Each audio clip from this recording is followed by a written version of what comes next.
Okay, number 7 is a very heavy problem. Okay, so here I have a new triangle is being dilated by a scale factor of 2.5 to create a new triangle. What is the perimeter of the new triangle? The perimeter, what perimeter means is the sum of all sides. I know that as the distance around my figure. So here, in order to figure out even the old perimeter before the dilation, I need to do 6 plus 8 plus some missing number.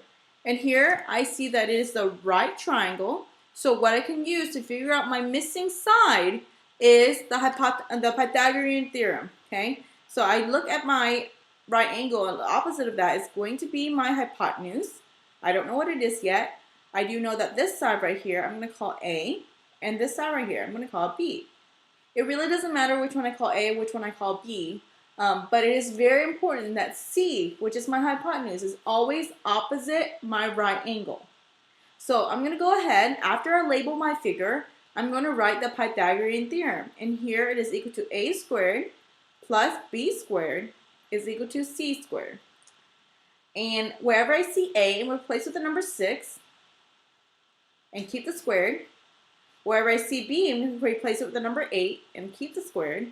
And I don't know what C is, so I'm going to leave a blank. 6 squared is 6 times 6, which is 36. 8 squared, which is 8 times 8, which is 64. And that is equal to something. 36 plus 64, that is 100. And 100 is equal to C squared. So in order to figure out what just C is equal to, I need to take the square root of 100. And that is going to give me 10.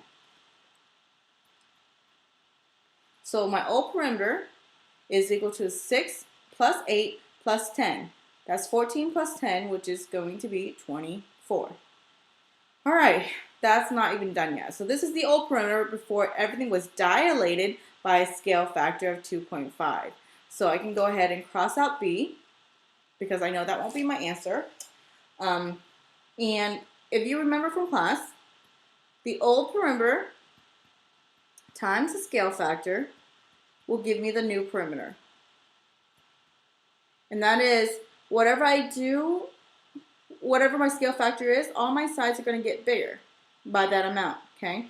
And I could go here and I could take 2.5 and multiply it by each side and get a bigger answer, or I can use this equation right here.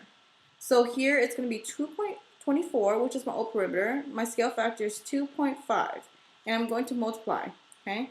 So I'm going to do this on the side here. 24 times 2.5.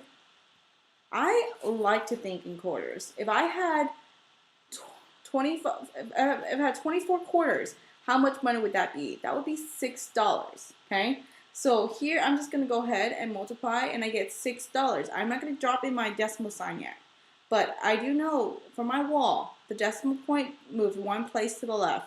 So my answer has one decimal place moving. So it leaves me with C, 60 is my answer. All right.